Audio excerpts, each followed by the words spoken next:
참 좋은 날입니다. 어스틴 주님의 교회 매일 말씀 묵상에 오신 여러분을 환영합니다. 말씀을 통해 샘솟는 하나님의 은혜를 경험하시길 바랍니다. 오늘은 어제보다 더 행복한 하루가 될 것입니다. 3월 7일 오늘 매일 말씀 묵상 우리에게 주시는 하나님 말씀은 누가복음 19장 28절부터 40절까지 말씀인데요. 우리는 뒷부분만 보도록 하겠습니다. 37절부터 40절까지 넉절 말씀만 보도록 하겠습니다. 우리 함께 읽어볼까요? 37절부터 40절까지입니다. 시작! 이미 감람산 내리막길에 가까이 오심에 제자의 온 무리가 자기들이 본 바 모든 능한 일로 인하여 기뻐하며 큰 소리로 하나님을 찬양하여 이르되 찬송하리로다. 주의 이름으로 오시는 왕이여 하늘에는 평화요 가장 높은 곳에는 영광이로다 하니 무리 중 어떤 바리새인들이 말하되 선생이여 당신의 제자들을 책망하소서 하거늘 대답하여 이르시되 내가 너희에게 말하노니 만일 이 사람들이 침묵하면 돌들이 소리 지르리라 하시니라. 아멘. 네, 오늘 우리가 함께 읽은 본문의 내용은 예루살렘으로 입성하시는 예수님을 환대하고 있는 이스라엘 백성들의 모습, 그 상황들이 그려지고 있습니다. 오늘 본문에는 이스라엘 백성들이 아니라 제자들이 그랬다라고 말하고 있는데 이러한 표현은 예수님을 왕으로 찬양했던 무리와 또 십자가에 못 박으라고 나중에 소리쳤던 무리가 동일한 자들이 아님을 암시하기 위한 누가의 표현이다라고 볼 수 있겠습니다.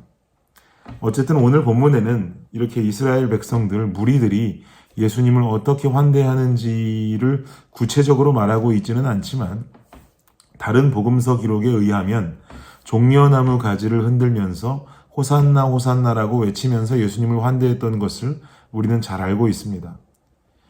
종려나무 가지는 승리를 의미한다고 합니다. 이스라엘 백성들은 예수님을 승리하신 왕이라고 여기고 또 예수님을 환대했던 것이고 그들이 외쳤던 호산나라고 하는 외침은 우리를 구원해 주십시오. 우리를 구원해 주소서라고 하는 예수님을 향한 간절한 바람이었습니다. 오늘 38절이 그 장면을 말씀하고 있는 것이죠. 38절 한번 보시겠습니까? 이르되 찬송하리로다. 주의 이름으로 오시는 왕이여 하늘에는 평화요 가장 높은 곳에는 영광이로다 하니. 아멘. 그럼 현재 이렇게 예루살렘으로 입성하시는 이스라엘의 왕으로 오신 이 예수님의 당시 모습은 어땠는지를 좀 한번 살펴보기를 원합니다. 오늘 함께 읽어보지는 않았지만 생명의 삶 본문으로 이미 채택이 되어져 있는 29절과 30절 말씀을 한번 보십시오. 29절 30절 말씀 함께 읽을까요? 시작! 감람원이라 불리는 산 쪽에 있는 벳바게와 베다니에 가까이 가셨을 때에 제자 중 둘을 보내시며 이르시되 너희는 맞은편 마을로 가라. 그리로 들어가면 아직 아무도 타보지 않은 나귀 새끼가 매여 있는 것을 보리니 풀어 끌고 오라. 아멘. 예수님께서 제자들에게 명령하십니다. 벳바게와 베다니에 가까이 가셨을 때 제자들 중에 두 사람을 맞은편 마을로 보내시면서 명령하시기를 그 마을에 들어가면 아직 아무도 타본 적이 없는 나귀 새끼가 한 마리 매여 있을 거라는 거죠. 그 나귀를 풀어서 내게 끌고 와라라고 명령하십니다. 여러분 생각해보면 좀 황당한 명령이죠. 어느 마을에 들어가서 한 번도 타본 적도 없는 나귀 새끼를 풀어서 끌고 와라. 그리고 그 뒤에 보면 어떤 이야기가 이어지냐면 그 나귀 새끼의 주인이 그 나귀를 왜 풀어서 가져가냐고 묻거든 주께서 쓰시겠다라고 말하라 라는 명령이 이어집니다. 이런 난데없는 명령을 제자들은 거절할 만도 한데 예수님의 제자들은 그것을 거절치 않고 마을로 들어가서 예수님께서 시키신 일 그대로 행합니다. 이어지는 말씀 35절 36절도 한번 보실까요? 함께 한번 읽어보겠습니다. 35절 36절입니다. 시작! 그것을 예수께로 끌고 와서 자기들의 겉옷을 나귀 새끼 위에 걸쳐놓고 예수를 태우니 가실 때에 그들이 자기의 겉옷을 길에 펴더라. 여러분 보통 왕이 행차한다고 한다면 왕이 타는 것은 나귀 새끼를 타는 것이 아니라 사실상은 늠름한 말 한 필 정도는 타야 어울릴 만한 상황 아니겠습니까? 그런데 예수님이 타신 것은 늠름하고 아름다운 말이 아니라 백마 타고 오는 어떤 왕이 아니라 예수님이 타셨던 것은 바로 나귀였습니다. 새끼 나귀. 게다가 이 나귀 위에는 안장도 없습니다. 한 번도 누구를 태워본 적이 없으니까 안장이 있을 리가 없죠. 제자들은 자신들의 겉옷을 나귀 위에 걸쳐놓고 예수님을 그 위에 앉힙니다. 그리고 왕이라고 한다면 늠름한 말을 한 필 타고 레드카펫을 지나가야 어울릴 것인데 성경은 말하기를 제자들이 겉옷을 길에 펴고 그 위를 지나가게 했다라고 말하고 있습니다. 여러분 상상해 보십시오.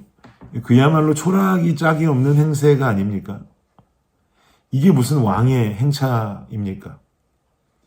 그런데 예수님께서 이렇게 행하신 데는 분명한 이유가 있었습니다. 그 이유는 뭐냐면 바로 구약 성서에 나타났던 메시아에 대한 한 예언 때문에 그랬습니다. 스가랴서 9장 9절에 보면 이런 말씀이 나옵니다. 제가 읽어드릴게요. 시온에 따라 크게 기뻐할지어다. 예루살렘에 따라 즐거이 부를지어다. 보라, 내 왕이 내게 임하시나니 그는 공의로우시며 구원을 베푸시며 겸손하여서 나귀를 타시나니 나귀의 작은 것 곧 나귀 새끼니라 라는 말씀이 있습니다. 예수님은 이런 메시아의 예언을 성취하셨어야만 했습니다. 그래서 하얀 백마 탄 멋진 모습으로 등장하신 것이 아니라 보잘것없는 새끼 나귀를 타고 예루살렘으로 입성하게 되신 것입니다. 사랑하는 여러분, 오늘 우리는 이런 겸손하신 예수님의 모습을 함께 묵상하는 시간이 되기를 원합니다. 예수님의 겸손하심을 깨달을 수 있는 가장 위대한 사건은 당연히 성육신 사건이라고 할 수 있겠죠. 예수님은 곧 하나님이셨습니다. 예수님은 아무런 죄가 없으신 완전하신 존재입니다. 이런 완전하신 존재께서 이 땅에 내려오셨습니다. 그것도 아무런 흠도 죄도 없으신 분께서 더러운 인간의 몸을 입고 이 땅에 오셨습니다. 이게 바로 성육신 사건이죠. 이렇게 인간의 몸을 입고 이 땅에 오신 예수님은 오늘 본문을 통해서 새끼 나귀를 타고 예루살렘으로 입성하는 또 하나의 겸손한 모습을 보여주십니다. 사랑하는 여러분, 완전하신 예수님이 이 땅에 내려오시고 흠도 없고 죄도 없는 예수님이 인간의 몸을 입고 이 땅에 오신 이유, 그리고 겸손한 모습으로 나귀를 타고 예루살렘으로 입성하셨던 이유, 여러분 그 이유는 무엇입니까? 그 이유는 오직 한 가지밖에 없습니다. 저 한번 따라해 보시겠습니까? 나 때문입니다. 여러분 그렇게 믿으십니까? 나 때문입니다. 다른 이유 없습니다. 하나님과 나 사이를 멀게 만든 그 죄를 사하시기 위해서, 그 죄를 사하시고 사랑하셨던 나와 화목해 되기 위해서 이 땅에 인간의 몸을 입고 오시고 또 새끼 나귀를 타고 예루살렘으로 들어오셨단 말입니다. 오늘 말씀을 통해 우리에게 결단이 있기를 원합니다. 인간에게 있어 죄의 시작은 불순종이 원인이었습니다. 하나님 말씀하시기를 동산 중앙에 있는 선과 악을 알게 하는 나무의 실과를 먹지 말라라고 명령하셨어요. 그리고 덧붙여 말씀하시기를 그 열매를 먹는 날에는 너네 정령 죽으리라 라고 말씀하셨습니다. 이 명령에 하와하고 아담은 불순종했죠. 그리고 결국 하나님의 명령과는 어긋나게도 이 선악과를 먹게 되면서 우리에게는 죄가 시작되었습니다. 이렇게 시작된 죄를 해결하기 위해서 예수님은 이 땅에 오신 것이죠. 이와는 상반되게도 오늘 본문에는요, 순종하는 자들의 모습이 보여집니다. 기억해 보십시오. 마을에 들어가서 나귀 새끼를 풀어 가져오라고 하는 엉뚱한 명령에도 한마디 토달지 않고 그대로 순종했던 제자들의 모습. 그리고 왜 나귀를 가져가냐고 항의하는 나귀의 주인이 주께서 사용하시기 원한다는 제자들의 한마디에 아무런 말도 없이 순종했던 그 모습. 오늘을 살아가는 우리에게 이런 순종의 모습이 보여지기를 간절히 원합니다. 겸손한 모습으로 이 땅에 오셔서 불순종에 죄악된 나를 구하신 예수님의 겸손과 사랑을 통해 오늘을 살아가는 나는 하나님께 순종하는 삶을 살기를 결단하기를 간절히 원합니다. 그럼 어떻게 해야 하나님께 순종하는 삶을 살 수 있을까요? 오늘 우리의 삶 속에 우리는 수많은 상황들과 선택의 질문들 속을 살게 될 것입니다. 여러분, 우리 안에 성령이 내주하고 계신 것을 믿으십니까? 우리 삶에 나타나는 상황과 선택들 속에 하나님의 뜻은 무엇이고 하나님의 마음은 무엇인지를 고민하고 실제로 행하는 삶을 살기를 원합니다. 우리의 그런 영적인 고민 속에 깨달아지는 하나님의 뜻은 바로 내 안에 내주하시는 성령께서 깨닫게 하시는 보혜사의 사역인 줄을 믿습니다. 생각만이 아닌 그대로 따르고 그대로 행할 때 이것이야말로 내 삶에 순종의 삶을 살아가는 진정한 그리스도인의 모습이 될 것입니다. 여러분 잊지 마십시오. 예수님께서 성육신하셨던 이유, 나귀 타고 예루살렘으로 입성하신 이유는 나 때문입니다.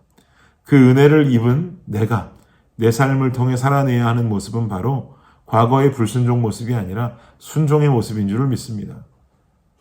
아버지 하나님의 뜻에 순종함으로 이 땅에 오셔서 끝내 순종함으로 우리를 구원하신 겸손의 왕을 위해 오늘 하루 순종의 삶을 살아내는 우리 모두가 되기를, 우리가 되기를, 주님에게 모든 성도가 되기를 예수 그리스도의 이름으로 축복합니다. 기도하겠습니다. 하나님 감사합니다. 나 때문에 오셨습니다.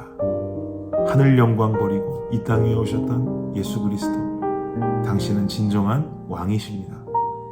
순종의 마음으로 이 땅에 오신 주님, 내가 이제 생명 얻어 살아가니 내가 오늘에 결단할 수 있는 것은 이제 하나님 아버지 앞에 순종함의 삶을 살겠다고 하는 결단입니다. 성령께서 삶의 순간순간 깨닫게 하시고 깨우치게 하시고 하나님의 뜻을 순종하는 마음으로 그대로 행하며 살 수 있는 오늘의 하루가 되게 하여 주옵소서.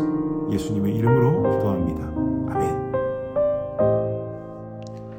월요일 기도 제목으로 기도하도록 하겠습니다. 한 주간 예수의 흔적이 있는 삶이 되도록 가정, 직장, 사업, 학업의 터전에서 나의 말과 행위를 통해 그리스도가 드러나게 되도록 코로나로 인해 신앙생활이 나태해지지 않도록 기도해 주시기를 바랍니다. 두 번째 기도 제목은 코로나 방역과 종식을 위하여 기도해 주시기 바랍니다. 성도들을 바이러스로부터 보호하시도록 성도들의 사업과 직장을 지켜주시도록 방역당국의 지혜를 주시어 최선의 방역이 이루어지도록 그리고 마지막으로 선교사님들을 위해서 기도하실 때 태국의 전은주 선교사님, 브라질의 김창현 선교사님, 하이티의 박동환 선교사님 위해 한 목소리로 기도하도록 하겠습니다.